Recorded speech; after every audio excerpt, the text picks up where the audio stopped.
What's up? What's up? Dan. Wait a minute, isn't that the same Dan?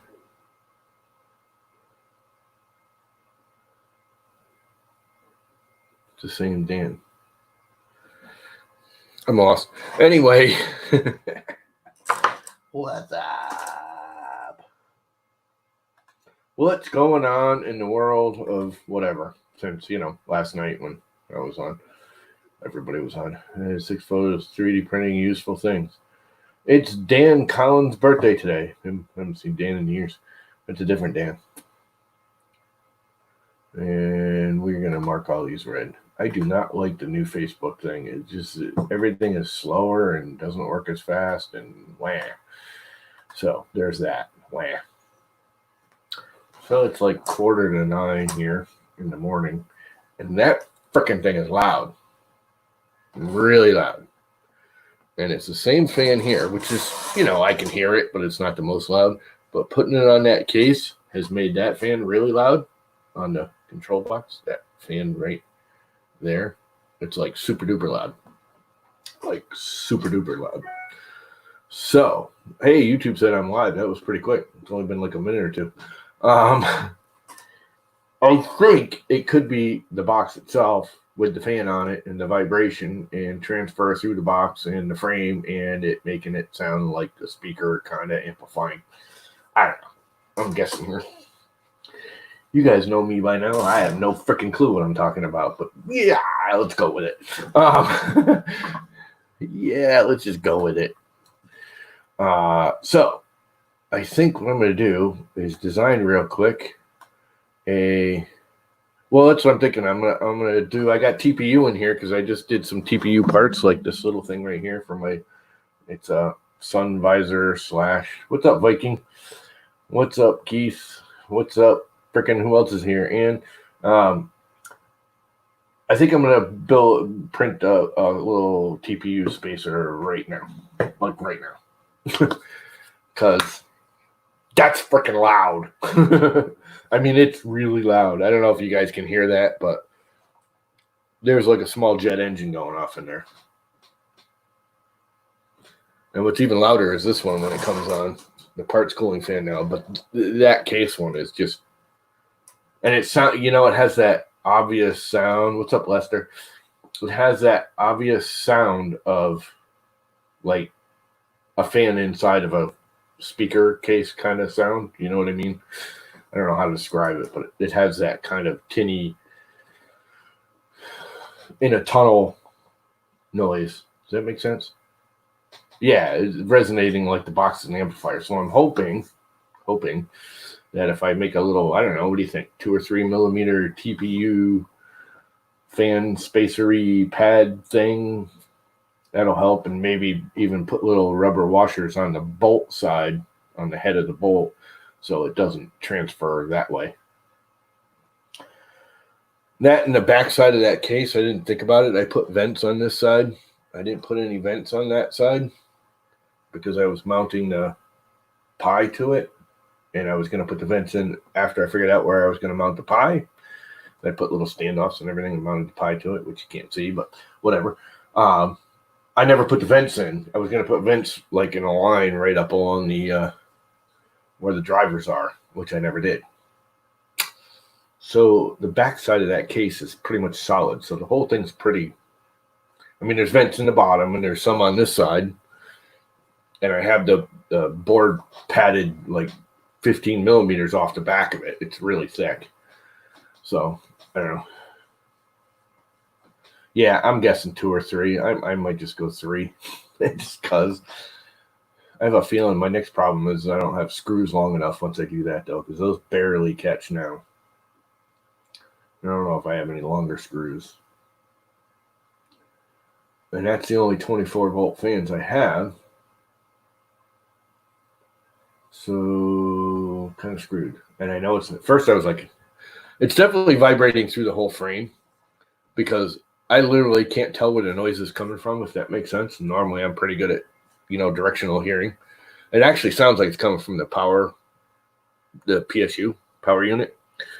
And but I unplugged the fan on the case and it goes away instantly. So it's obviously that.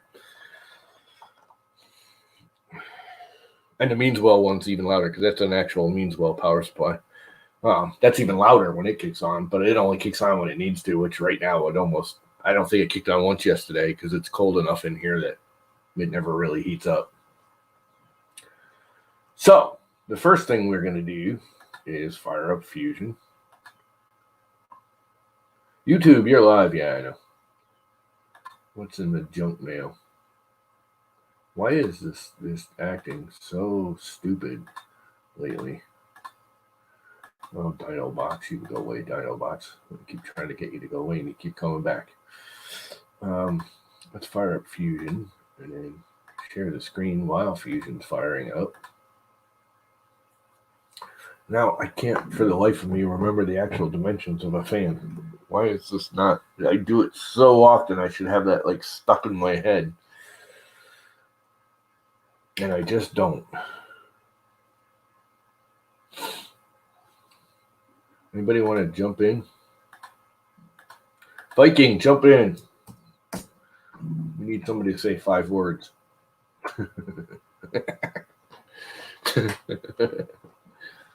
Crap. Anybody, jump in. We need people because I'm a boring, stupid ass. Although that might be entertaining, me being a stupid ass. That's why people watch this, because I'm a dumbass. And they get entertainment out of watching me be a dumbass. Okay. So, where is my, I don't know. I got to have something with a fan already mounted so I know what the hell I'm doing for dimensions. What the hell are the dimensions of the actual fan brackety thing? Anybody know offhand? I suppose I could just, Google it. Yeah, I know that. No, it's actually 40, 40, 20. So there, Lester. Now I need the actual fan holes. 40, 40 fan specs. Something will come up with a little image somewhere. I'm not shopping images. That's what I wanted. There we go. That'll do it. Open image in new tab. Okay, that's too damn small. Dimensional drawing. Open image in new tab. That's the same damn thing. Why are they so damn small?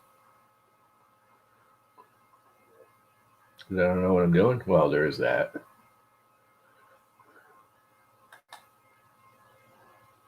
There we go. That should be open enough. Open image in new tab. That's a 50. Damn it.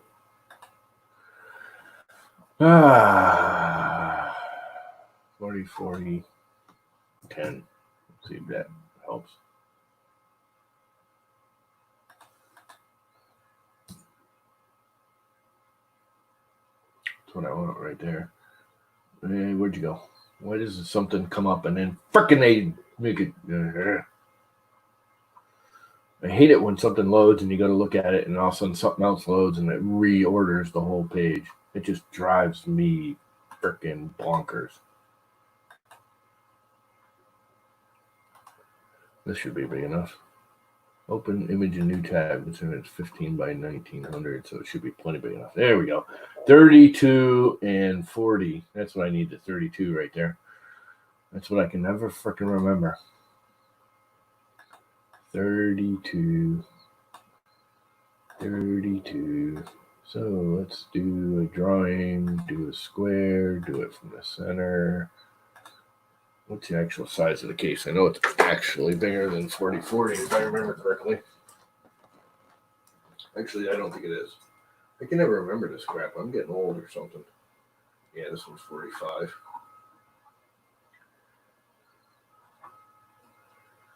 And the hole where the blades are is 40. Correct? Close enough. 42. If I make it a little big, it won't matter. So if I go 47, 47, tab, 47. And then I take this, and I go like that. And I go in 3. That's not actually what I want though. Then I want this. And I want to go 42. Like so. And then I want to do this. And do this. And do this. And then go 32, tab 32. Return. And then do this. And go right here. And do 4. Plenty big enough. Except for escape. I don't need it being a reference anymore. Instruction, whatever. And then I do, this. What am I doing? Escape. I'm over clicking myself. Circular pattern. Objects. That thing. Select center point. There. Do 4. Boom. Done.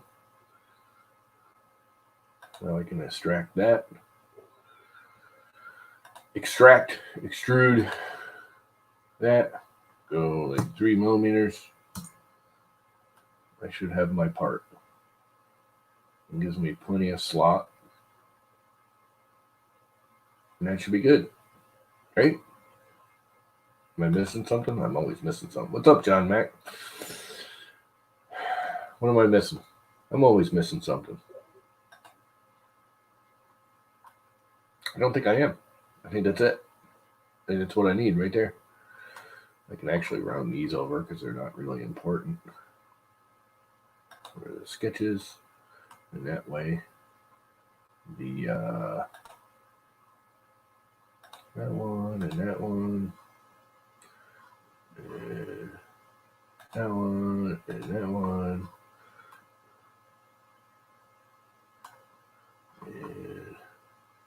And that one and that one. And that one and that one. I think I got them all right. And I just round them over so it prints a little bit easier. And I want 1 even. Actually, I need a 0.8. And then the nozzle should roll that rather simply. Okay. And that should pad it up. Still somewhat seal. Everything should be good. Right? Let's find out. Fan pad.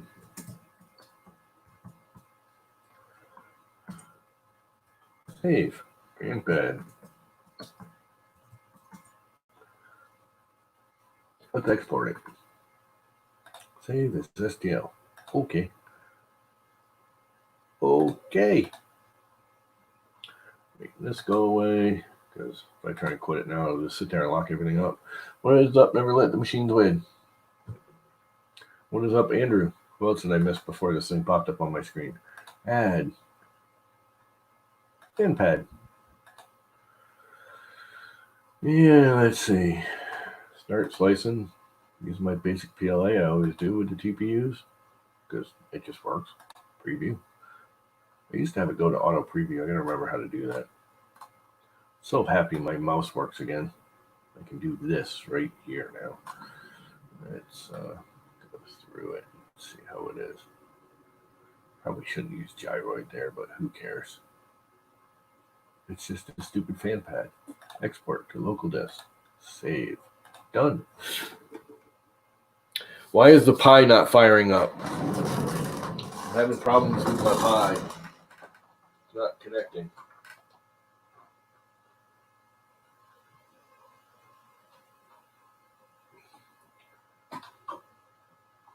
I've had this problem before. It won't connect if the freaking printer is plugged into it.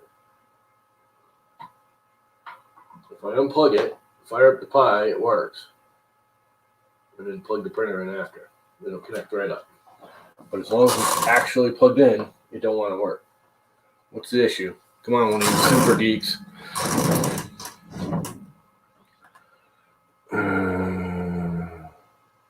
What's up, Andrew? What else did I miss? Where's Jimmy? He's usually on here by now.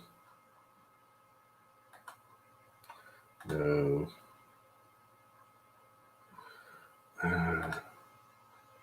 Let's go over to Repeteer. See, it fired right up. As long as the printer wasn't plugged into it. When I plug in the printer, it still works, but I can't start it up. The printer, boom, instantly connected to the printer. Upload G code. FanPad G code. Thank you very much. And print. So there's that.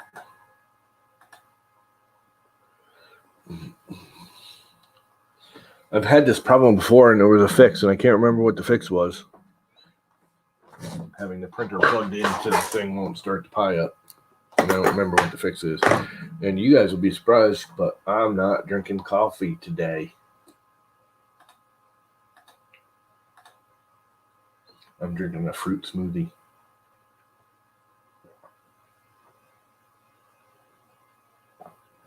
And it is freaking good.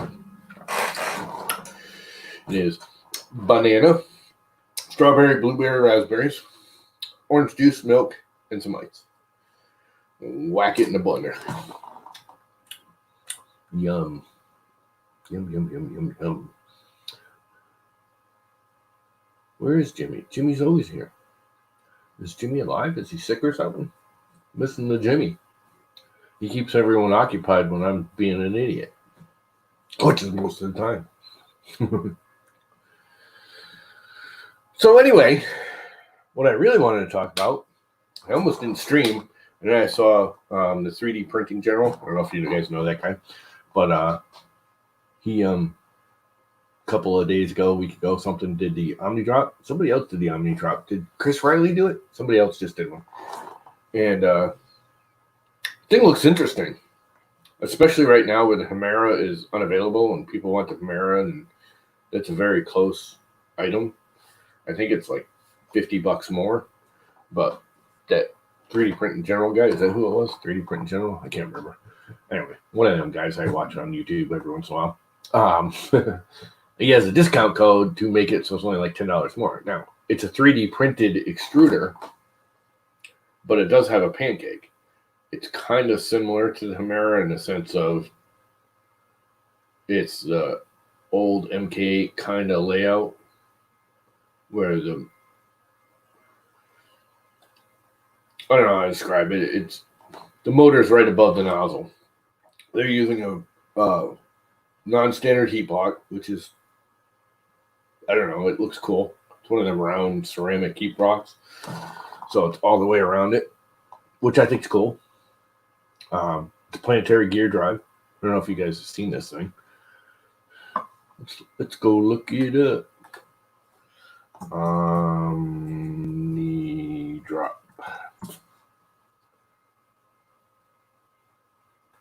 OmniDrop extruder. I'm sure that's what he's calling it. Maybe I got the wrong name.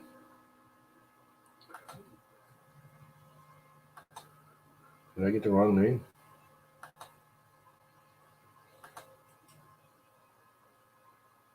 Where'd it go? I just watched that.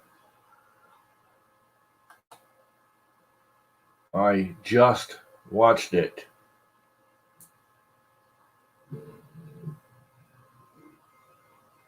Where'd it go? I literally just, I know what I can do. History. Show full history. Now you can see all the crap I've watched today. That's mine. OmniDrop. No. OmniDrop. That's why.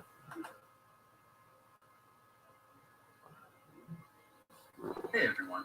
Today we'll be reviewing the OmniDrop extruder and hot-end I forgot the A. drop effect. This is a pretty new company making an extruder that really intrigued me, and I'm excited to be reviewing it for you be sent me 2 of these, so I'll be giving the extra away to one of you. Details will be at the end of this video, or you can He's got a giveaway too. down below. You could win one. Timestamps will also be down there in case you want to skip around. If you go down here, he's got a. Let's go over the specs on this. And of course, what makes it everything's. special as you He's got a watch giveaway. the assembly. Just like with Bond. Now this is a 3D printed extruder, except for, obviously this aluminum heat block. But it's cool because this thing blows down and then blows back up, which is kind of neat. I don't know if that's a good idea or not, but it looks cool. Yeah, Chris did one on it. I don't know. It just looks neat. It looks pretty freaking cool, man. Is my mic on? Yeah, it is.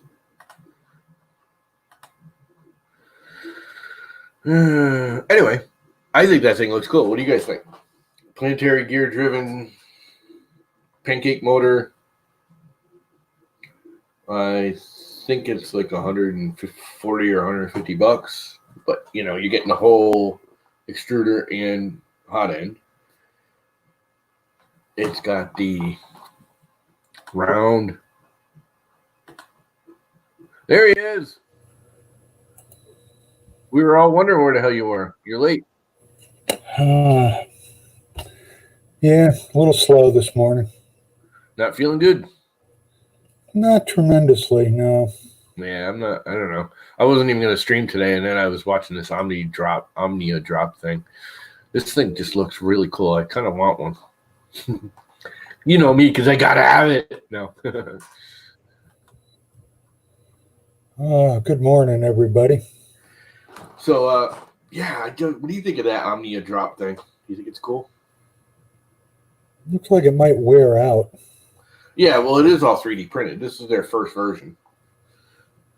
But the thing about it is if it's all 3D printed and it starts wearing out, you could just 3D print more parts.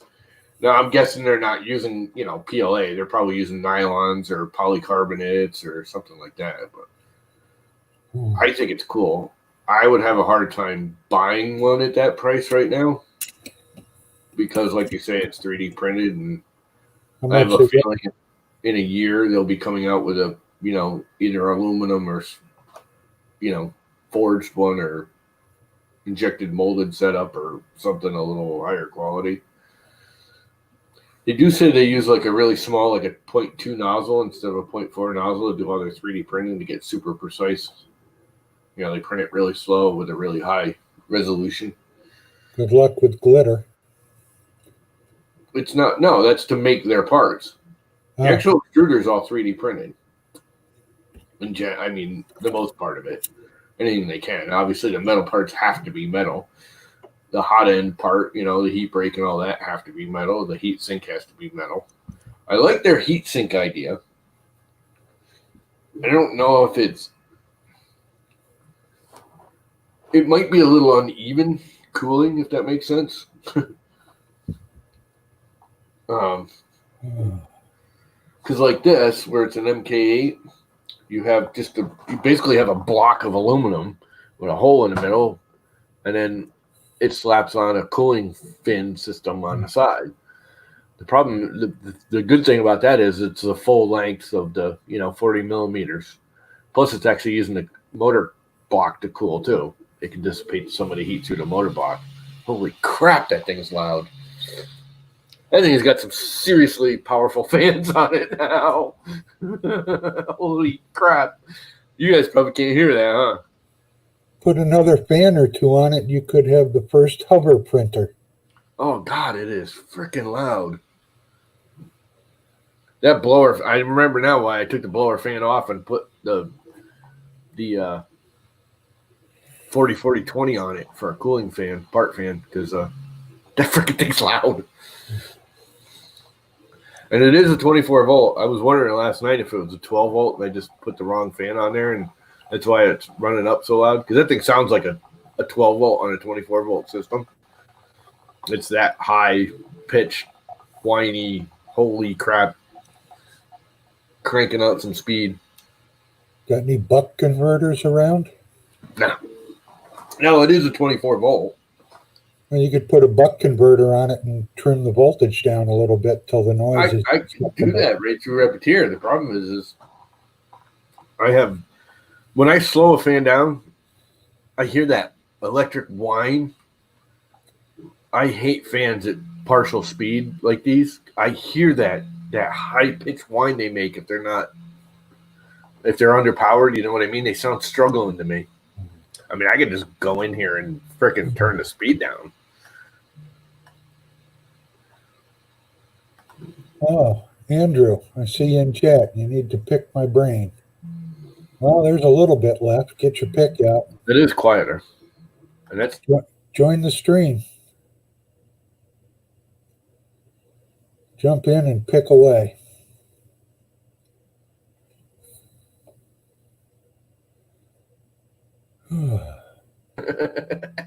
damn window tabs. I keep clicking the wrong window tab. I gotta pull this out. That's what I gotta do. Make this all by itself so I don't screw with our feed window, and then I won't get that ever again. You look terrible. I look like something that got run over by a truck. Then he backed up and hit it again. Wow, even at 75%, that thing's loud.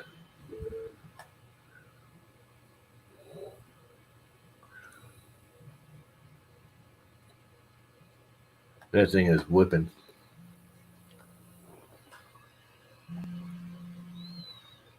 It cools. Holy crap, that thing's screaming at 100%. It's definitely cooling, and it's not. I guess I got it directed pretty well because it's pushing a lot of air. I mean, you can feel it. It's whipping. It's not cooling the hot end at all. So I got to have it pointed pretty well, I guess.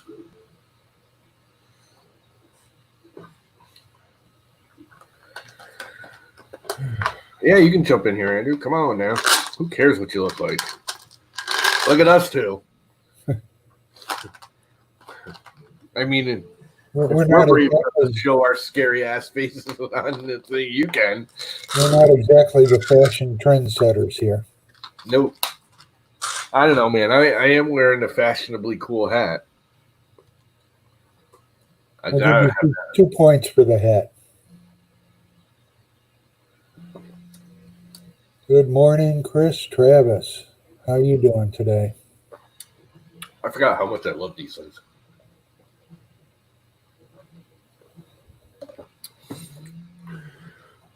Fashionistas. There you go, Mike. How's things in Canada today? I'm going to do this dig again. I could be even more a fashionista if I was wearing a bright orange shirt that said NLTMW on it right here. Keep digging them. I want a shirt. I don't wear shirts without pockets. I got to have a pocket on my t-shirt. Oh, it's got a pocket. But Mike's don't. I don't care about the pocket. I don't use the pocket, so why have the pocket?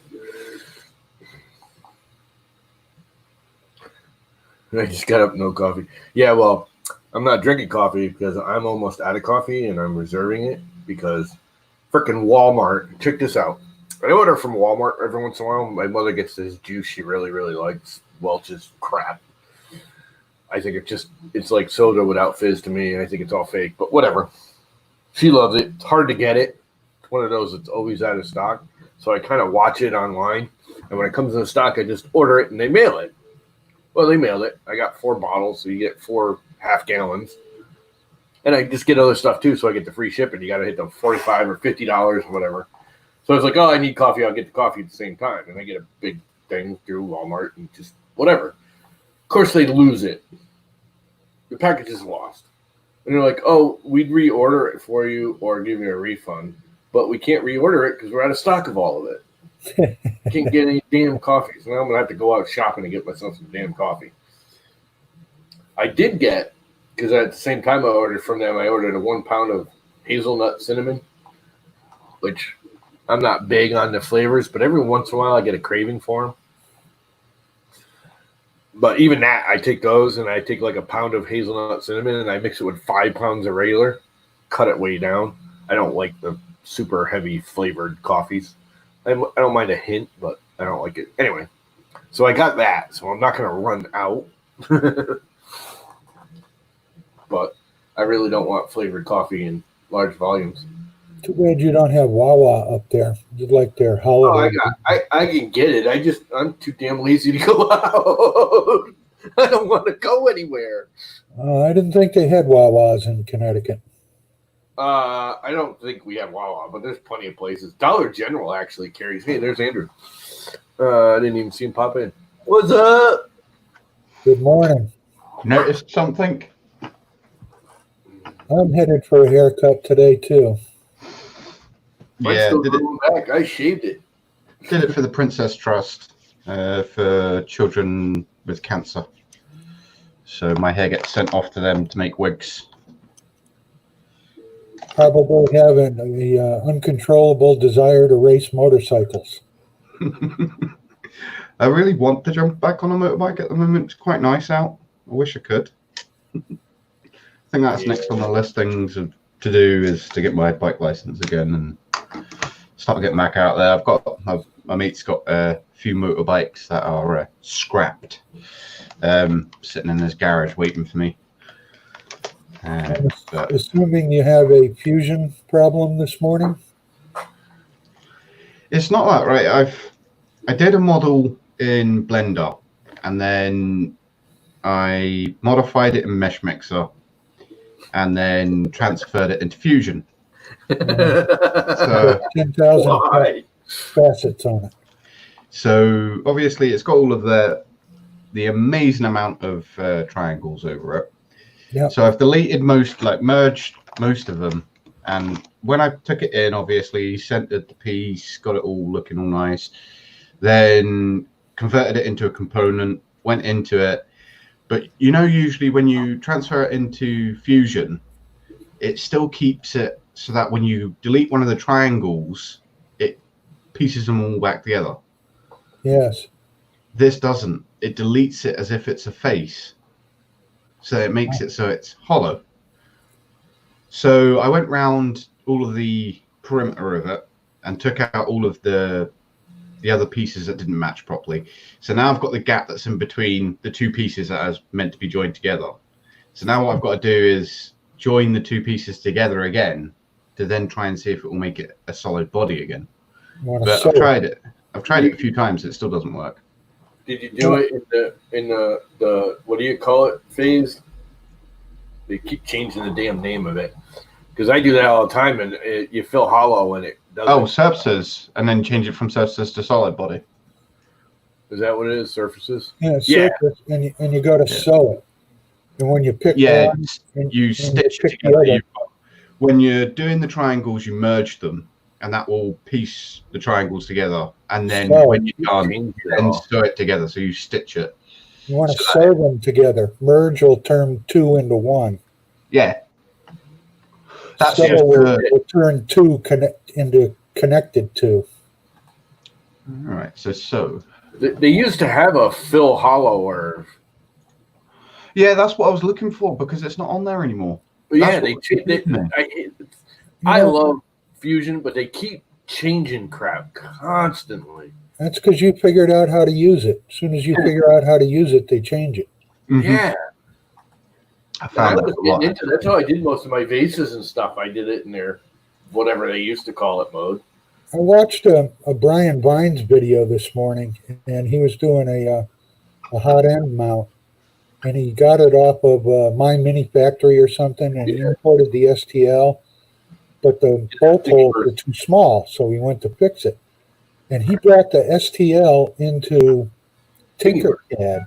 Or Tinkercad, yeah. Came into Tinkercad without all the facets. Yeah, I love Tinkercad. If I'm editing an STL, I use Tinkercad. It's way faster than trying to do it in Fusion. If it's something stupidly simple. Yeah. All right, so Tinkercad is way faster with STLs. Now, it does have a limit. If you have an over the limit, whatever it is, 50 billion facets or whatever it has for a limit, whatever it is. I know there's a limit. I don't know exactly what it is. It won't even let you open it. Well, but if you're over that number, and it loads it up real fast. In surfaces, all I've got is extend, stitch, unstitch, and merge. That's the only ones I've got on Stitch. Select the edges and stitch it. Yep, but I did that. I'm doing it again. See if Yeah, stitch. I call it sew. I press OK with that. And it comes up with modeling error, nothing has stitched. Oh well. Use Tinkercad. Maybe you picked too many, overloaded it. But I mean, Did you box your selection in, or did you like pick it? Boxes me off. So you gotta bring it the edges.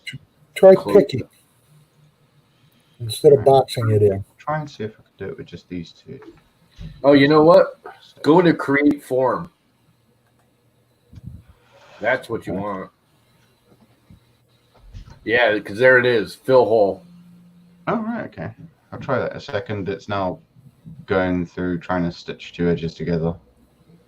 Yeah, it came up again. Modeling error. Nothing has stitched. That was only with two different pieces. If you bring the model into the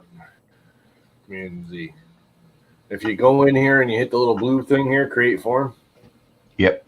Then you'll be able to fill hole. Now you might have to do something to make it so you can bring that model into create form, but that's what I would do. That's what I used to do to fill holes.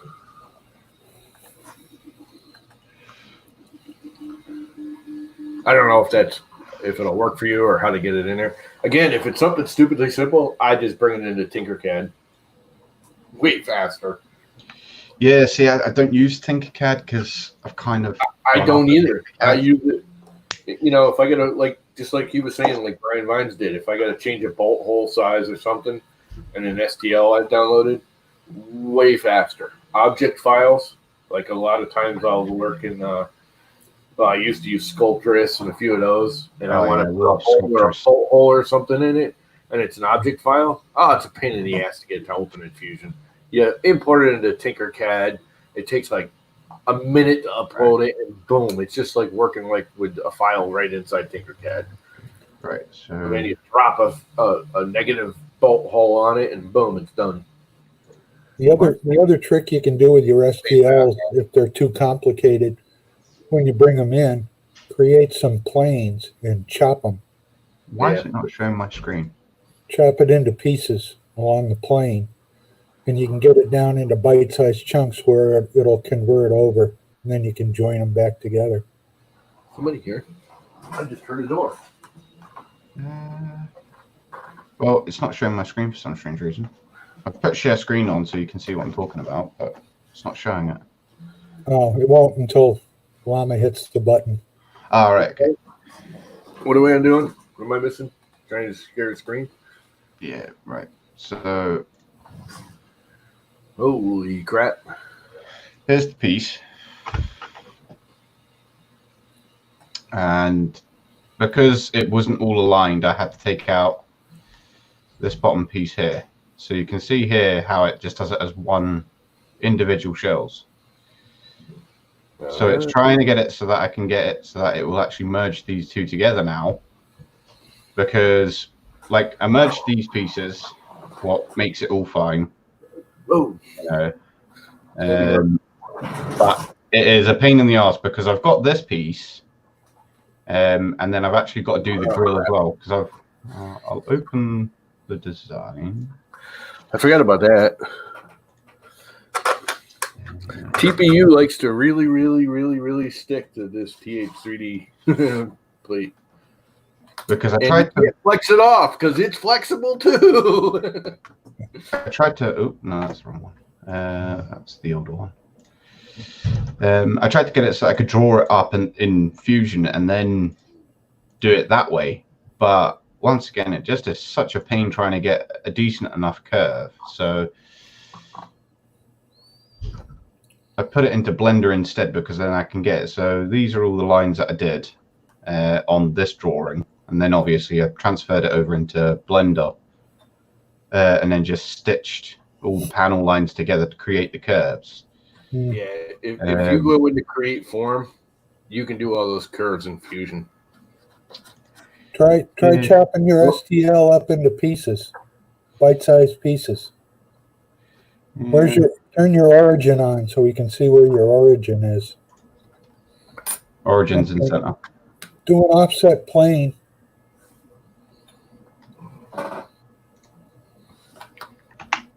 I do it left to right. Yeah, pick the YZ. That's him. That one's, which one's that? That's Z. No, that is YZ. Yeah.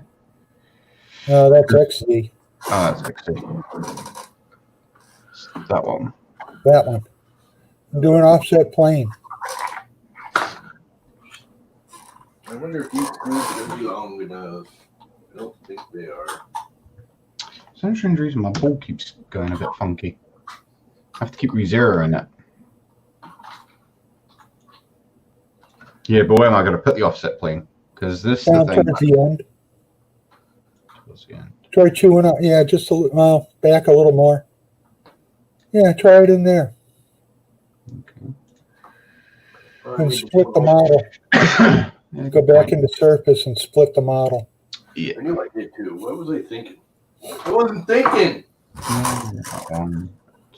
Let's see. Let me find I it can for you. do solid model. Split body under modify, about halfway down. Yeah.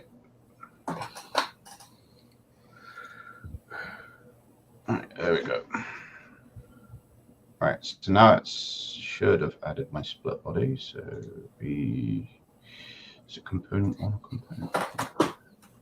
Should have a separate. There we go. Yeah. Now see if you can convert that one because it's smaller. You just chop it up into bite-sized pieces and convert it. Yeah, might work. See if I can stitch it first. Looks like there's too big a gap. Yeah.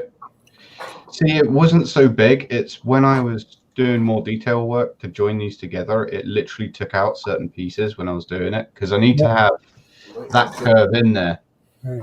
I don't need the gap. I was trying to do it so that I could draw the line across to fill the gap. Take so the measurement on that gap. See how big that gap is. Yeah.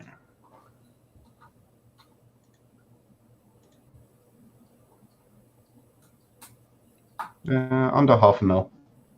Okay, go back to stitch. It sort of works. It's really not the right way to do it, but I'm going to make it work.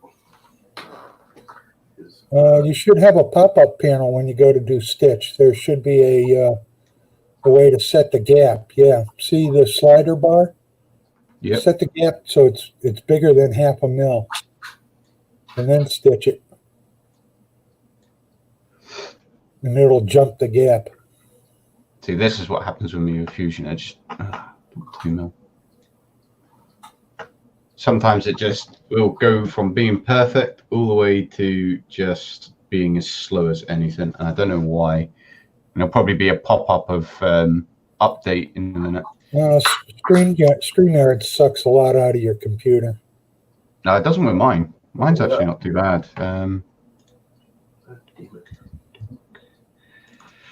So look and see. Yeah, I'm running fine. 27. So there's nothing really major going on. Let's check temps. 44, 31. No, they're all fine.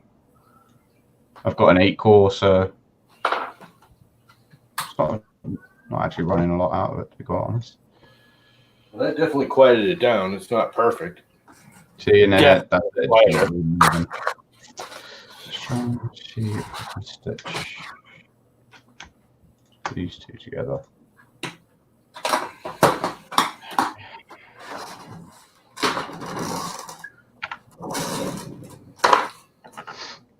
Because it's the first time trying to use Stitch to get it to work. No, I see. Once again, just done that again. It's just a pain. Tanner, I'm sorry. There's a Tanner at us. I don't want to keep going through and merging all of these together to get it all to work. It's really irritating when, you know, like I go into form and I can add like a plane on there. So say like I can click on the plane there And let's see how I did it last time. Why isn't it fixing to point now? Let's just do that. Let's say I do that. Yeah. Widen that out. Why don't you just import it back into either Mesh Mixer or... Because I have to add all the rest of the stuff that I've got to do to it. I want to make sure that I've got it right, because after I've done all this, I've got to scale it so that it's 1/18 scale. At the moment, this is 1:1 because it's for a customer who wants a model done for his car. Okay. So if I put it into Mesh Mixer, I can't scale it because in Mesh Mixer you can't measure point to point. It only does it off of the plane, so it does it on X and Y or Y and Z. So it'll only pick up the corner. It doesn't pick up the entire thing, so I can't actually physically figure out how long the piece is. So like last time I did it so that I created a flat plane and a new body, and then drag this out, and it would modify and do this. Why is it It definitely helped freaking putting that pad on it. That fan is a lot quieter. Not perfect, but it's definitely quieter. So, and then this is how I used to do it, was to select each individual piece and go in and form it to the shape. Oh, that'll take a while. Yeah, and you know, in Blender I can take a picture and do all of this. This is how I originally did it, and that then gives me the right consistency, like the right curvature that I need. But it just takes absolute ever. It's like picking a point, trying to drag it into the place that I need it. Well, there's other ways. So I do everything old school, so I kind of do things 10 times longer than what everyone else would be able to do. I've been trying to learn this a lot more, but it just is an absolute pain. So anyway, You can always create new surfaces in your gaps by sweeping. You can create a 3D sketch, grab 2 points at the end of the opening, put a line between the two, and then sweep that down your opening, and it'll create another surface. Sweet. Okay, I've not tried that one before. Do that. But yeah, it's just been a pain in the ass because I spent about 5 hours on this. What was only meant to take me about 1.5, because usually it's pretty easy. But trying to all the different tests to try and get it so it looks right as well as do what it's meant to do. Because I've drawn up a grill as well really quickly, because the grill on it goes 2 ways. It's kind of like a zigzag pattern that goes through it, and then it's overlaid with a second zigzag pattern, so it has a little point at the end of it to make it actually look like it's a grill. It's just a pain in the backside trying to get that to also like join together to make it a solid body as well, because I'm printing this on a resin printer, and 1/18 scale. Once you've got it all full scale, you can add it all together, so it's all together. And then I've got the badge as well that I've kind of done. It doesn't look perfect, but it will do. But when I add it all together, then I can scale it all together down to 1/18 scale. But if I put it into any other programs, the other programs are just absolutely rubbish to do with measuring things. Did you have an STL that was all in one piece when you brought it into Fusion? Yeah. Why don't you go back to that one that didn't have any gaps and chop it up into pieces? Because the one that didn't have any gaps, I had, because the thickness wasn't right in between the 2 gaps, when I pulled it out to extrude it in the program, it added an extra couple of pieces to it. So I had to cut off those pieces so that obviously it wasn't still on there. And then when I was looking at it, it made it too long when I transferred it. So I had to go in and individually pick out all those pieces to shorten it again. Well, it might be easier to get that thing into a solid and then modify it. Yeah, I was just thinking that, but if I turn it into a solid, then I would definitely have to chop it up into very small pieces because the amount of detail that I was able to get into it will then obviously all just mess up. I mean, I don't know. I could get it to work. Probably just export it and make it a solid again. Once it's in solid, you can do a delete face and Yeah, and faces that way. it'll fix the triangles on it. See, that's the thing though. I keep forgetting. Like whenever I'm in Blender, you have to add the thickness to it to get it to work. And I always do it. I just don't know why I do it. Is I just click on it to export it and forget all about that. You've got to try and make sure that all the facets and all the vertices are all in the right orientation, or they just they obviously flip their vertices. Yeah. So it then obviously turns it into a face instead of a solid body. What I forgot to do, but yeah. With the complex STLs, if you chop them up into pieces, and since you're doing it on a face, you can go in and do a patch surface on the plane that you cut it, and then sew all those together. Yeah. And you wind up with a bunch of different solids, and you can hook the solids together. Yeah, that's a good point. I never actually thought of that. But it's always the same because I'll be sitting here and I'll be tinkering with stuff, and I'll think of ways to do it, but it's just I spend hours doing things like this, and I need to learn it a lot more so I can do things more easily. Like I can go into Sculptress and form, an alien body or an alien head, because like I had written a script years ago for doing a short alien movie with my media friends. And I went in, done this whole alien body, done all the weapons and stuff, all fine. But when it comes to like doing pieces that need to replicate something else, that's when I start getting into trouble. Because in Fusion, I can go in, I can make the solid bodies, but then it's adding all the curvature. Like I can't really do easily in Fusion, where I can take it into Blender and just add like rings over the top of each piece and then just stitch them together and drag them out. What is really easy. Well, I don't understand why Fusion hasn't kind of added that feature as well. Well, again, you can. Kind of hard to describe. Hang on a second. So, Ricky, when do you get back to playing? Are they opening up? Yeah, I have a show today. My first show back on Broadway since March 15th. It'll be nice to get back into the groove. Yeah, it's, there is worry to go along with it, just because of everything. But I'm kind of thankful that it's a 3-hour show, not a 4-hour show. They're doing things a little different right now, and I'm going to be rusty as heck. So, and the calluses on my fingers are gone. They're not near as thick as they were. That's a biased opinion there, Mike.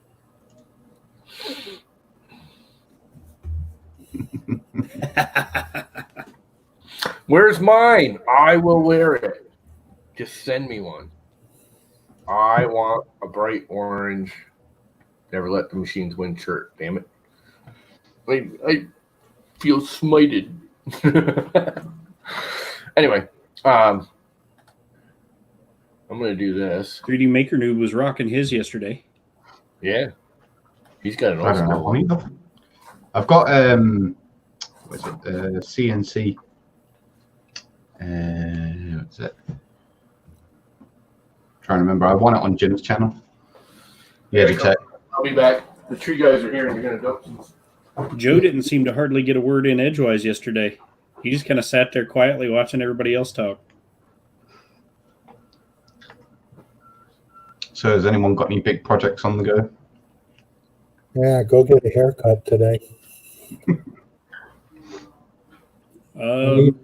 Lots of stuff in Even the one works. bad when all this started. Yeah, lots and lots of stuff in the works. And now that I'm going back to work, some of those things might get harder to do. It's always the same. Like we're still in lockdown here. think we've got another week after this. They extended it again. Ricky, I had an idea for your vehicle. What's You that? need a tailgate version. A what? A tailgate version. Flip down the tailgate, and it's got a grill and a cooler and all that stuff. Well, the Rep Ranger Classic has a flip down tailgate. Yeah, you need a cooler and a grill and maybe an umbrella for the tailgate. Okay. Actually, I have been thinking about modeling up some stuff like that because there is a demand for it in the RC market and for the diorama market.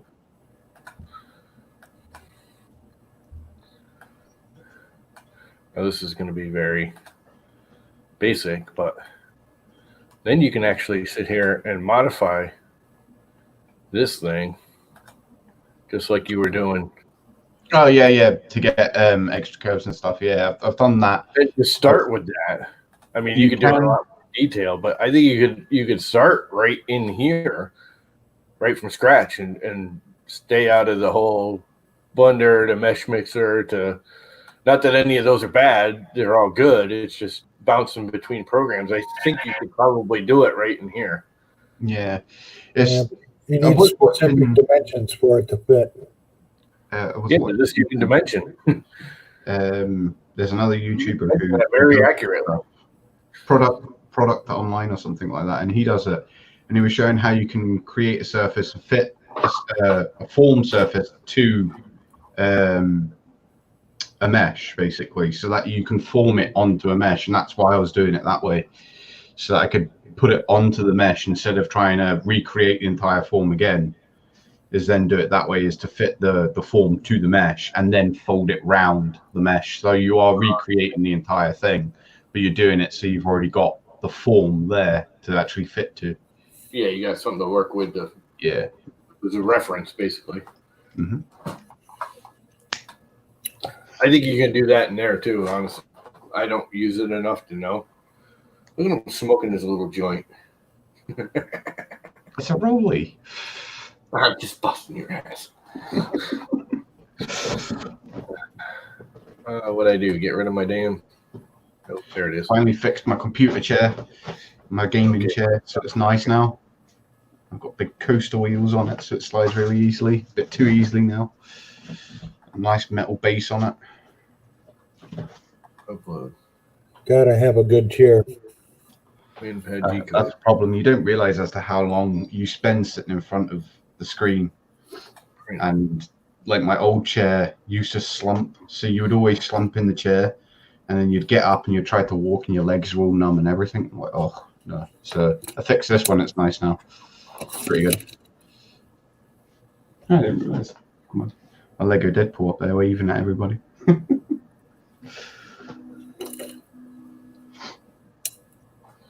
Let's use some red TPU to match the red printer this time instead of yellow. How's that for an answer? You making washers now? No, I'm just making that. I made a little change to a few things to make it fit a little better. Anybody need some bearings? No. I did about 2 weeks ago. A couple of hot ends. Just a couple. Yeah. Oh man, I've got so much stuff here. I need to start. To make a Franken printer. It's like all the amount of smooth rods and Z rods and all that. I never primed it like a dumbass. Got so much stuff for building printers, and I've just not got round to actually finishing off one printer. So I think that's going to be a focus, is trying to get all this finished, get my cube put together, and then go on to the next one, because I've got so much stuff just sitting here now. Got old pieces of old frames, like my big AM8 frame that I built donkeys ago that I took apart. That's at 440 millimeters long. So pre-drilled, tapped ends. So I was going to make another frame out of that as well. And I've still got to do that face mechanism for that helmet. So much stuff. And I need to sort my workshop out because my garage is falling apart because there's a leak in it. So my power box, my fuse box that's on the wall came off. So I need to find out where the RCD is in the house, switch that off, go down, disconnect it all, go buy a new waterproof fuse box, and then place it in a new area in the garage. The garage door mechanism snapped. Jeez. The roof needs redone on it. It's like, oh man, there's so much stuff that I've got in a big list of stuff to do, and I just have not got round to it or don't have the money to do it. One thing at a time. I procrastinate by doing printing and models. You know that feeling.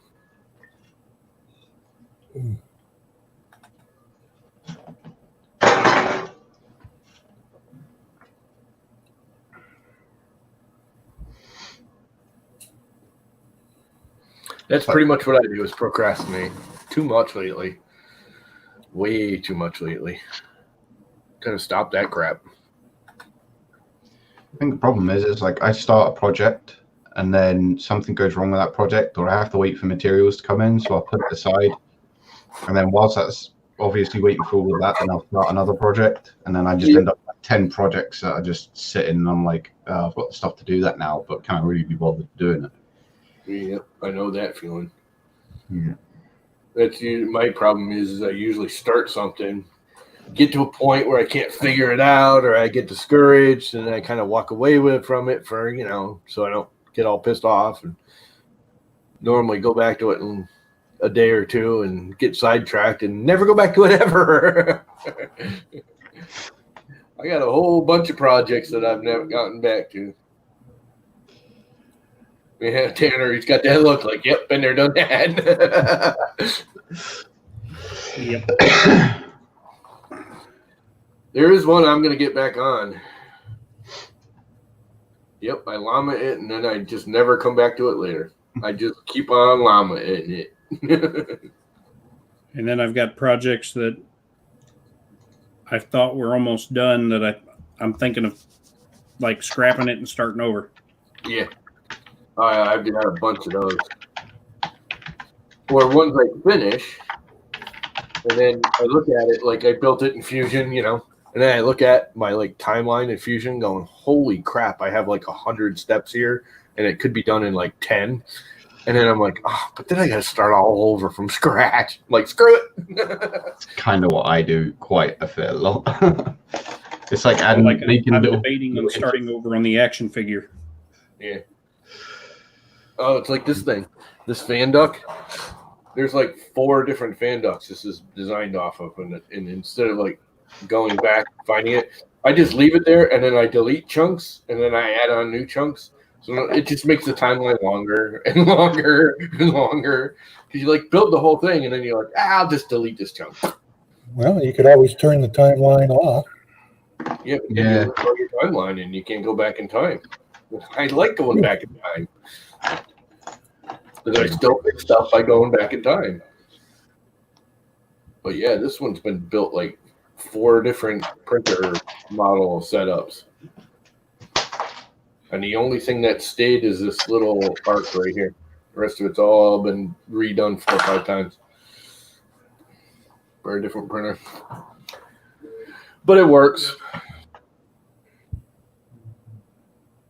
The final product comes out. Although I do notice when I start editing and re-editing and editing and re-editing, I start getting errors when I put it in the slicer. Idea Maker's really, really picky about having the manifold edges and crap. And after I've edited something 10 times, you import an Idea Maker and it'll come up and say, you got 10 non-manifold edges or whatever. And it won't fix them? Yeah, Idea Maker fixes them. It just comes right up, tells you right away. I love the people that say, Fusion Slicing and Cura would just slice it as it is. It's yeah, but there's still an error there. I'd rather have the actual model correct and know it's clean. The other thing is with a Mac, if it's got non-manifold edges, you can open it up in Preview. Preview will open up almost any 3D file except for a step file, which is kind of weird. But it'll turn it black if it's got non-manifold edges. Well, in Fusion, you could always extract all the surfaces, turn the solid off, set the stitch gap up a little higher, and then restitch it. Yeah, it's just you got to know where they are. And some of them you don't even make sense that they are. They'll show up when you go to stitch. They'll be red instead of green. Sure. I just model the crap and export it, and if it works, it works. That's basically why I do. Just a hope and a prayer. Export. Hi. That's it. Done. I am a wing and a prayer kind of guy. And it usually works. I'm very good at a wing and a prayer. Even this thing, I did this last night. I redid it. This has like been edited like 4 times. The little sunshade lens protector, and I actually use them more as a stand because it holds the. Holy crap! That thing's loud. Oh crap! Need some TMCs in that. I can't believe the mic's not picking that up. It must just see this background noise and filtering it out. You can hear it now and again. It's not that bad. It is freaking loud. It's like a small jet engine in my room. Oh, you ain't heard nothing. It's like, how many sets of Allen keys do you have to hand? I want a mini war cocky with headphones. Where is it? Who did it? I got a mini war cocky with a hat on.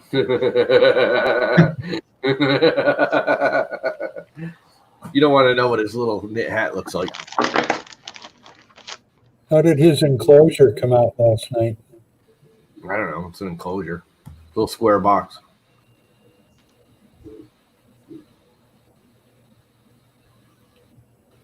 I've actually been cleaning up my crap lately. Yeah, I've been taking a shit with my junk here. And I've been moving stuff around, and I threw out a whole bunch of crap. And I can actually like see stuff, and it's sort of organized now. It's just not right. It's kind of like, Otherwise, I won't be able to find anything on that shelf when I go looking for it.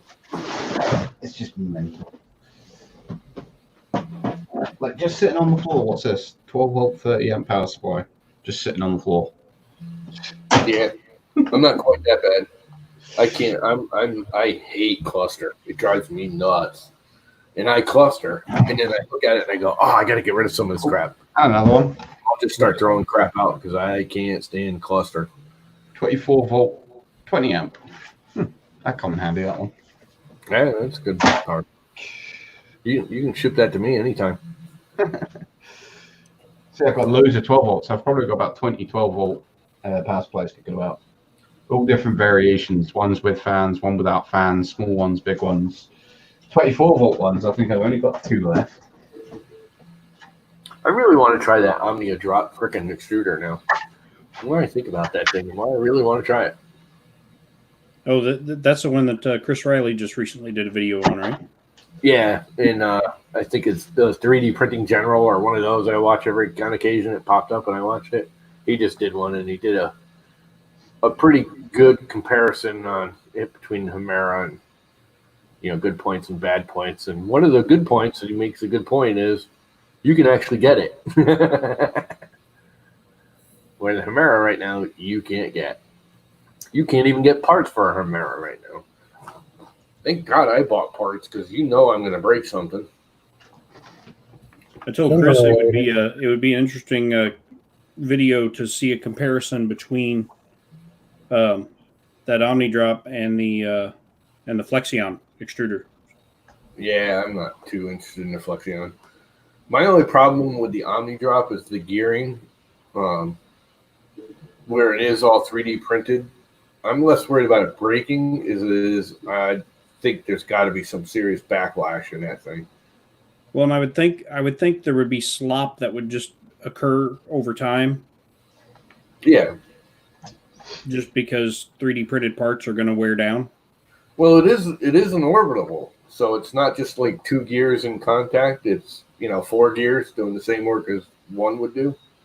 That makes sense. A planetary.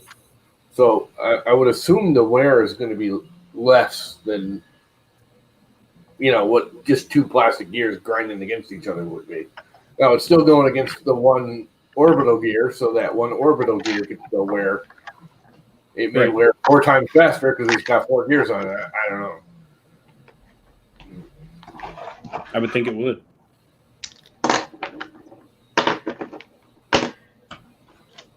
Man, I need to clean my desk.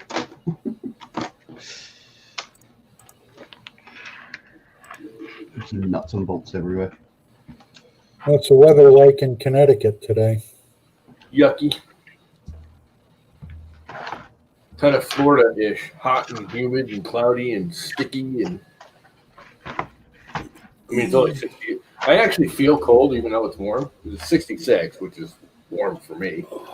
Most people are like, oh, that's cold. No, it's warm. But it's like breezy and humid and sticky, and it actually makes it feel cold because it's still not hot. 80 and humid, you feel hot. 60 and humid, you feel colder because of the humidity. It's humid. It's 80% humidity out, which even for me is kind of high. So Ricky Taylor's playing tonight. Sing, 5:30 to 8:30. Huh? From 5:30 to 8:30. Do you ever live broadcast that crap, or do they frown on that from the bar or stage or wherever you're at? Just there'd be almost no way to do it. Yeah. Put a damn phone on unless the stand. You had another person there to work the camera. You just put a fucking phone on the stand and film it.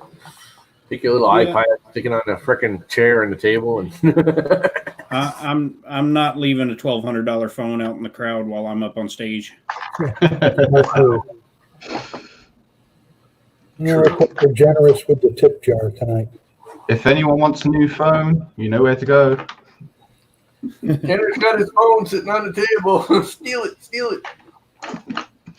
Yeah, not leaving a $1,200 phone out on Although it is Nashville, I mean, all you got to do is be up on the stage with the mic and go, that dude's stealing my phone, and there'd be like 500 guns pointing at him. Well, put it down. You have a lot more faith in other people caring if somebody steals your stuff. Yeah, no, just the only place worse would be Texas.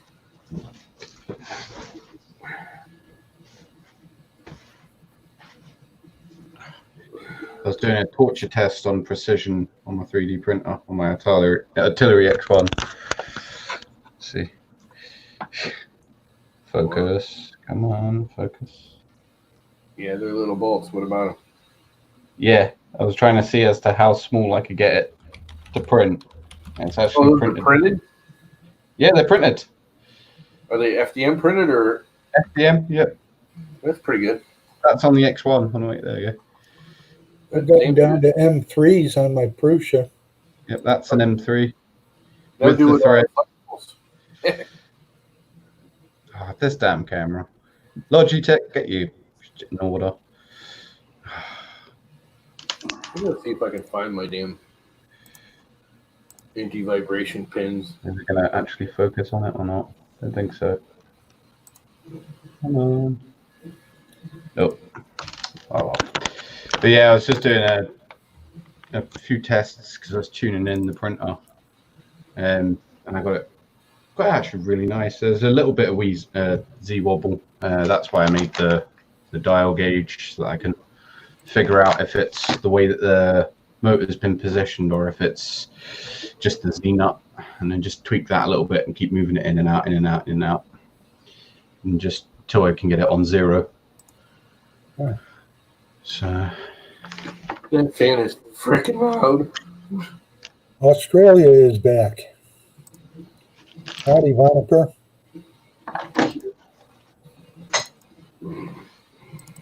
What is up, dude? The only guy on Twitch. Where did I save that?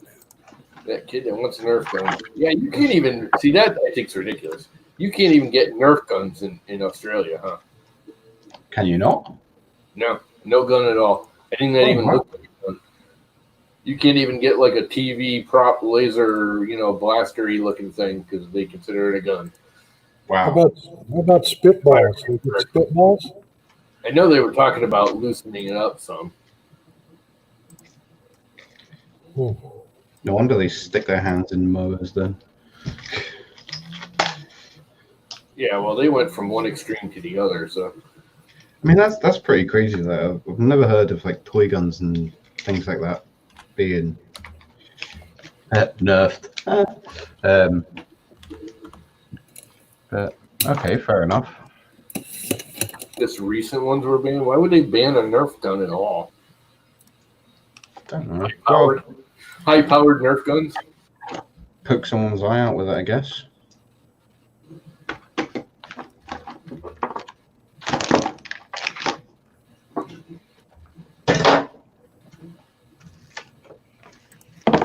Gel blasters. The only blasters that are allowed over there are the ghetto blasters. Are those paintball shooters? I take it slingshots are totally out of the question. Crossbows? Well, they've got those things that you can put a ball in and swing it round and fling it. Bolo. First scammer call of the day.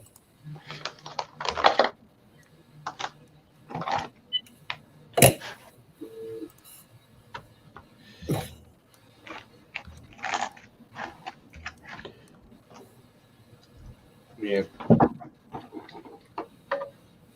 Yeah, some of the, they gotta, I don't know, whatever. We won't get into the whole gun discussion.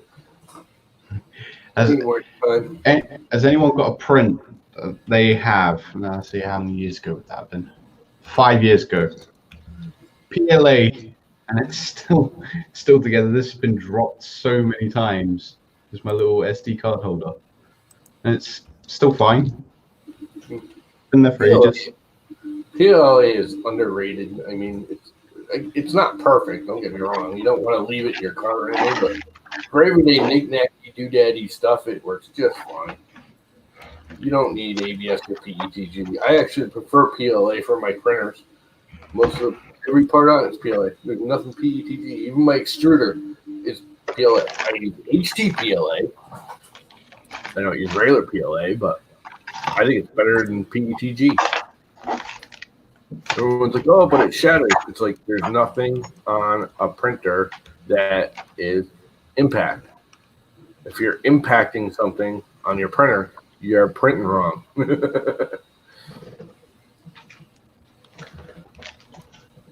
PLA is more rigid, which is what you want for a printer. In most cases. Can't have a slingshot in your back pocket going down to the mall. PLA even. I don't have any problems with PLA.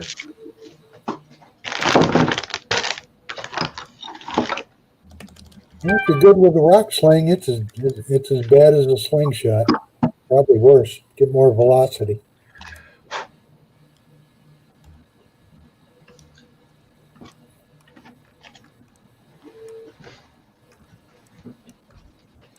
Little UV pen. So much junk on my desk. I don't know why I keep it all here as well. Yeah, that's what I was saying earlier. I fill the whole garbage can full of just junk, like old printed parts and stuff that I've tried, 8 different variants of. And I keep hanging on to the old variants in case and then I just like, nope, not going to use it, throw it out. I literally took the whole garbage can of crap down yesterday. Nom nom nom. That sounds tasty. Yeah, I want to see the date on that. Nom nom nom. Now you're going to make me want to eat junk food, damn it. That's my late night snackables, that is. They say late night, I should actually say early mornings. It's usually about 4 a.m. and I'm just like, oh, I can't be asked going and making a sandwich or something, so I just munch on that instead.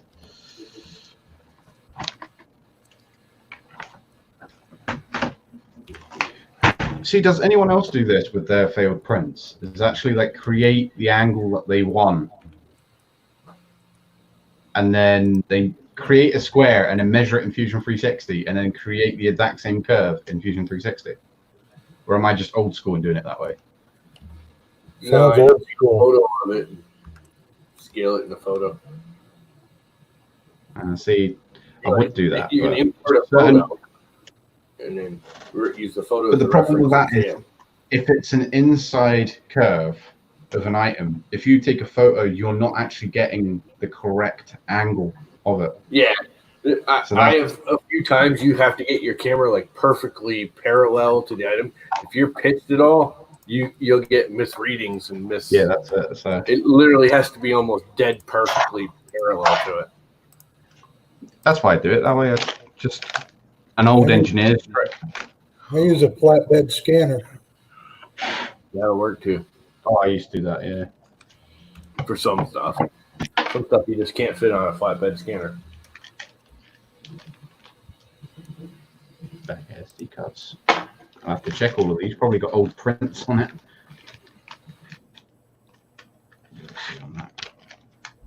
HC Maker 7. So I guess my Adam Labs printer, I guess. Loads of micro SD cards. No, actually, Tanner sits there and takes over a stream and blabs for about an hour and a half about his cool little trucks. Hey, we're quiet today.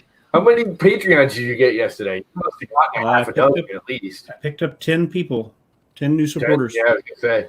Oh, Those guys are, I mean, I've always been impressed with that thing, but it's weird if you watching you build it, it's less impressive than someone that goes, holy, you know what I mean? It's one of those, I've watched you do it over the time. So it's like, yeah, that's just Tanner's little truck. You know? But if you're one of those people that have never seen it, never watched you build it, and you held it up and showed it, those guys were all like, holy crap. Well, I think the modular nature of the design is what made people go, it's awesome. wow, so you can make it how you want it. I was like, yeah, that's kind of what I've been trying to preach from the beginning was you're going to have the base of it, and then you're going to have all these different parts. You print the parts you want, and you put it together how you want. Okay, cool. So it introduces a little bit of creativity for the end user.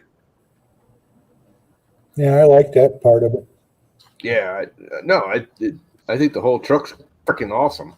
It's just like I said. If you want it I've been lifted watching with it big so long. tires, you can do that. If you don't want it lifted, you don't want the big tires, you can do it that way. If you want a solid roof, you can do it that way. If you want doors that open and close and fender flares, you can do it that way. You know.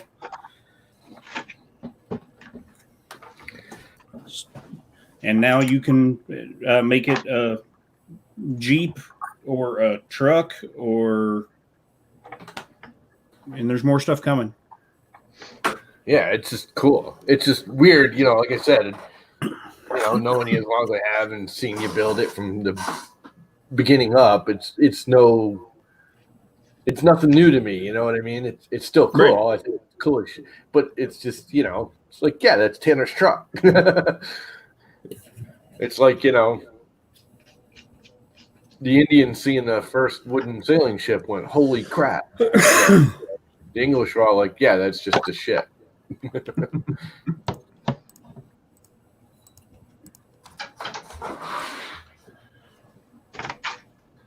That's just another ship.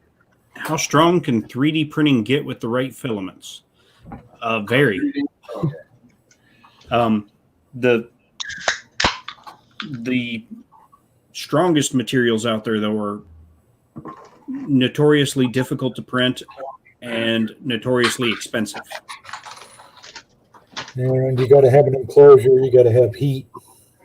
Yeah, the strongest materials out there are going to require a printer that you can't just buy anywhere, because then you're talking about nozzle temperatures of like 300 C, You're talking about heated beds that are well over 100 C. You're talking about heated enclosures. Now, if you want to go through the expense and difficulty to build or buy a machine like that, there are 3D printed materials that NASA uses on the space station.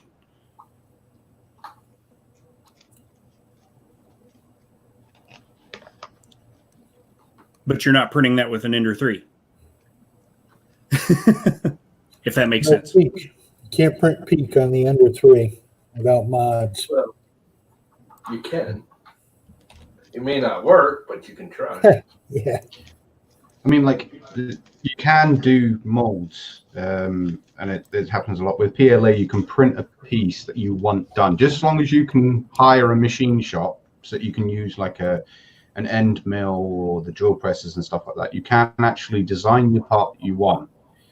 You make it 3 to 5% tolerance, so you make it bigger, and then if you've got something like a furnace or a kiln, you can put it in obviously refractory plaster and then melt it out and do your burn sequence and then pour in your aluminium, and you've got the aluminium parts made to specification that you've designed. And I've got a friend who's actually done a few times over. Does it with jewelry as well. And that's with PLA. Well, I was really surprised. I thought he was going to get resin printer with the wax resin. No, You put on a good idea, Andrew. You need a printer that prints wax. You can do lost wax castings. Yep. Well, you can. There is SLA material that you can get it's very similar to wax. It's not 100% like wax, but it's very similar. You can melt it and add wax to it. And then for most of your like normal applications that you need something to be, reasonably strong, like regular real world use strong, you could get an SLS machine for around 10 grand and do nylon SLS printing. Sure you can. We had one of those at Bell Helicopter. Those parts work good. And, nylon's strong stuff, especially like, the SLS printed, because it's laser centered nylon powder. Yeah, I was gonna say keep metal sinistering or whatever they call it. Yeah. So like you could use that to print, fully functional, like a pedal for a bicycle that would essentially never wear out or break. It'd be stronger than you'd ever need it to be for something like that. But again, you're talking about a $10,000 machine, not a $200 machine. All you got to do is spend money. Right. All you need is money. Because the cheapest SLS machine on the market is the Centret Lisa, which you can get just the printer for, I think it's like $6,000. But that's just the printer. That's not the cleanup station that you really need if you're going to do SLS printing. That's why I say it's $10,000, because you're going to need the cleanup station and the thing that reclaims the powder and mixes it back into fresh powder so that you can reuse some of your waste materials rather than just throwing it all away.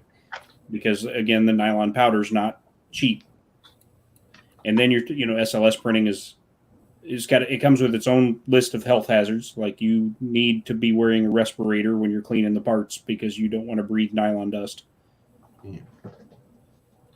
Okay. There it is. Found it. Breathing nylon dust will kill you. It's not a if or when or maybe. Yes. If you're breathing nylon powder, it's going to kill you. You treat it like a chemical weapon.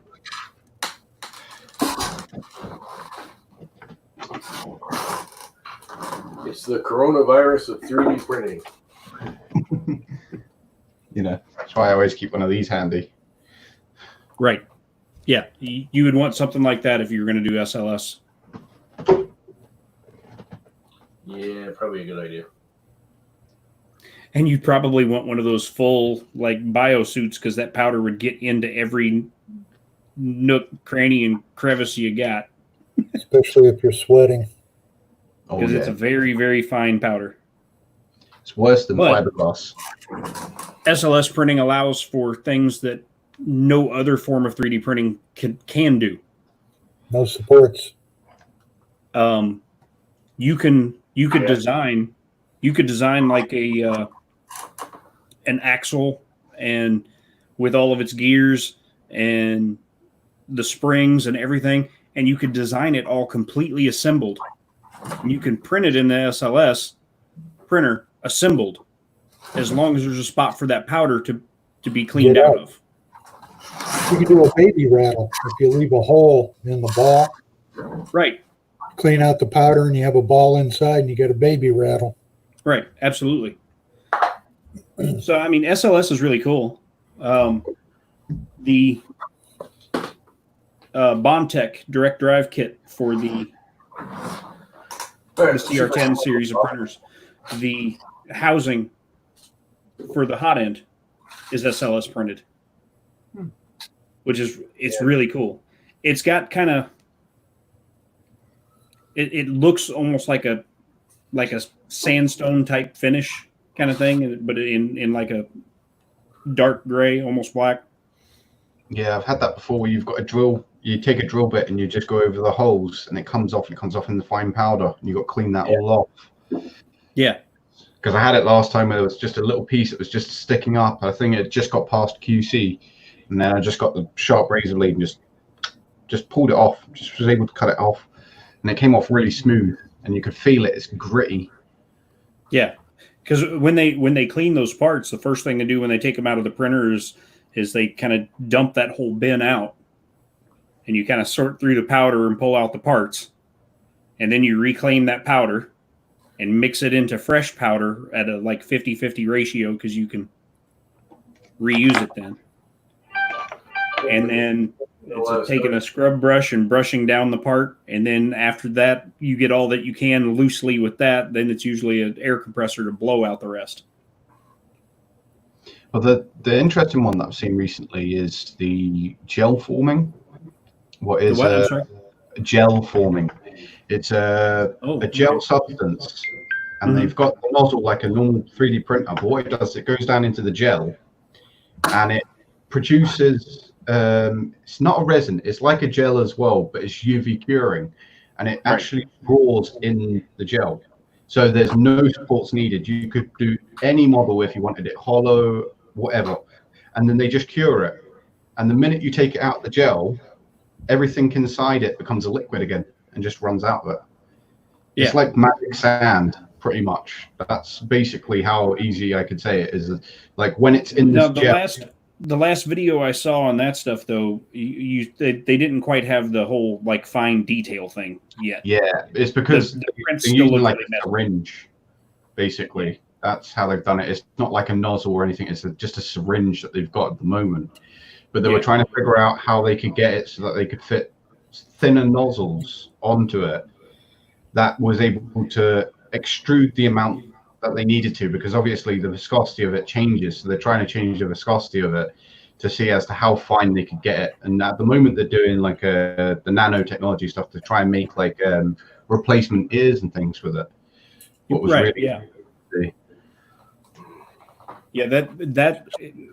the perfect place for that printing is going to be more in the medical field. Yeah.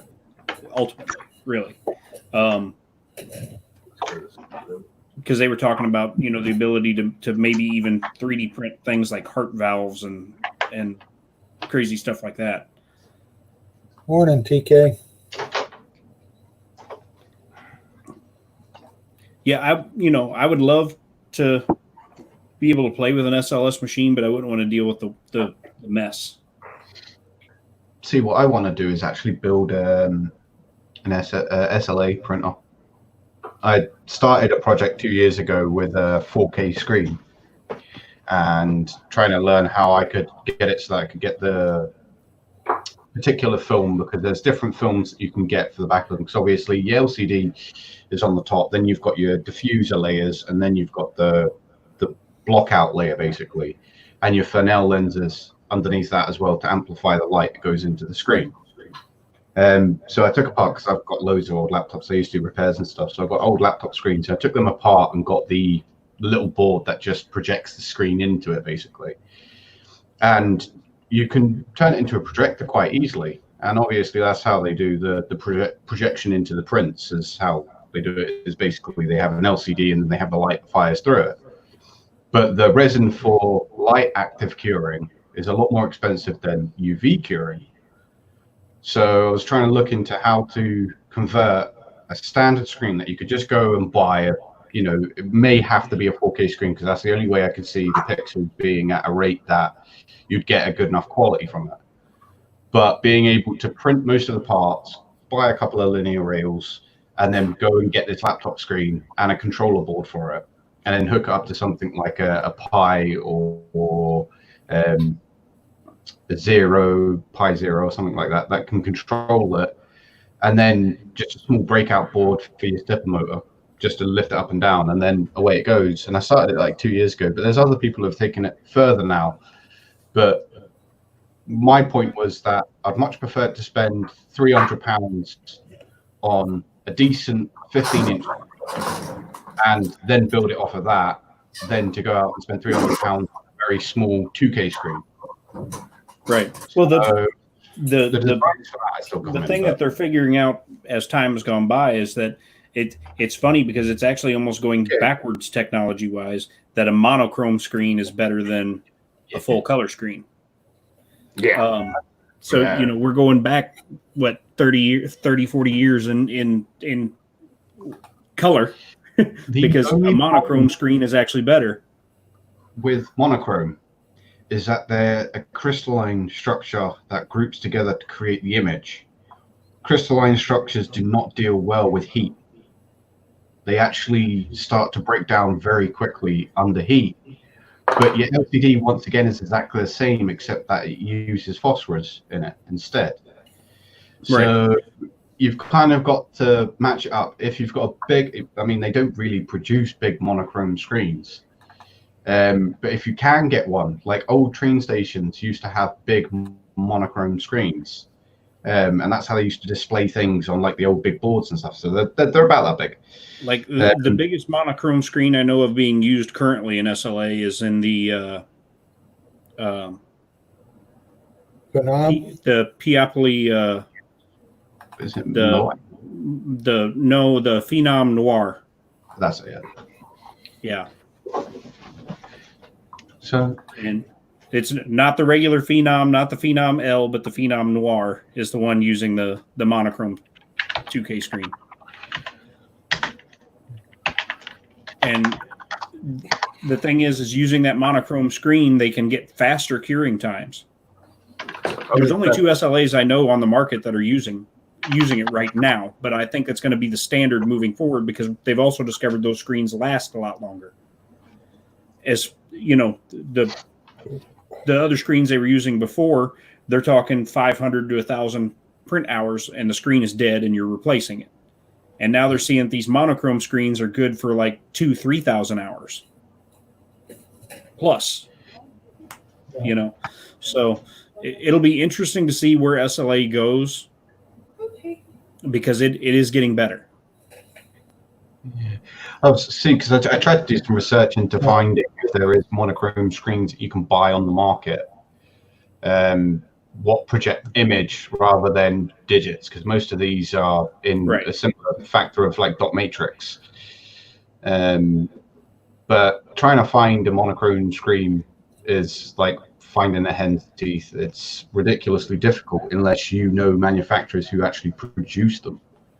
Yes, TK, the Frozen Sonic Mini is the other one. So the Frozen Sonic Mini and the Piapoli Phenom Noir are the only 2 I know of that are currently using monochrome 2K screens. And then they're using like a full UV array shining through that. And their cure times are ridiculous. So fast. I think Nerys was getting down to like 2-second layers. Yeah, I think the Frozen Sonic Mini is like 2 seconds per layer or something crazy.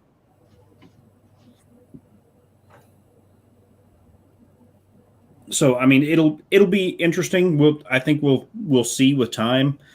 other sizes of that type of screen come out. I don't think a lot of it existed because before SLA printing really started catching hold, there wasn't any real call for that type of screen. So manufacturers weren't making one. So it'll be interesting to see. I think we'll see some changes in that. It would be amazing. Now, I mean, it would be totally impractical, but it would be amazing to see someone make like a 50-inch screen like that. Mm. Now, granted, then you're talking about how many thousands of dollars does it take to fill that vat up with resin? Yeah. But how cool would that be? And you're printing something this big. You'd have a Bugatti Veyron in a couple of months.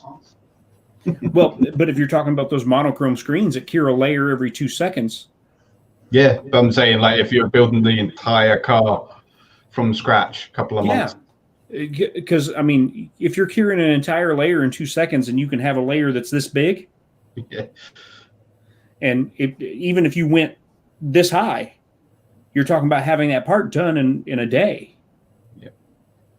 So then you're, something like that. You're printing an entire, grill like what you were showing earlier. You're printing an entire replacement grill for a car in a single day in resin. And then you just, send it over to the body shop to paint and finish, install it on the car. Yeah.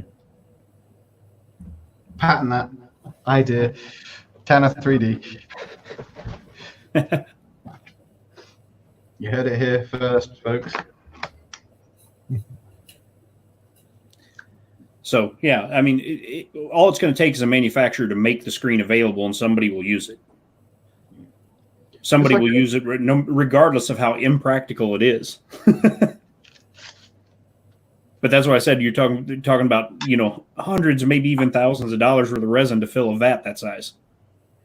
Oh, that's all right. We'll just go get a couple of those empty water jugs, the big ones for the water machines, and just go up to one of the factories, just fill it up and cap it off and just take it with you. You're like, ordered 6 cases of resin. How long will that last you? It'll be gone by the end of the day. Well, I think he's got a good point on the FEP sheet. With a FEP sheet that big, how much is it going to bulk? Well, it depends, because if you've got tension, it's all to do with the tension on the FEP sheet. So first off, you'd have to find the right thickness.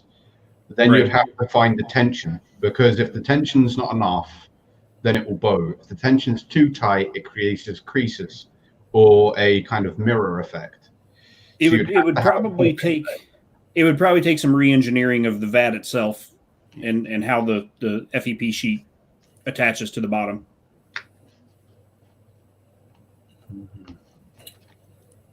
Very interesting, though, because it's always big things. It's like I look at something and I'll go, can I design it and can I build it? Have I got the stuff to build it? That's how I always look at things. People turn around and go, oh, what do you want? And you're like, oh, I don't want anything. Give me some filament. And they're like, why? Because I can print it. And that's how I've always seen things. I'd much prefer to get something that I can use rather than something that's just going to be wasted on me.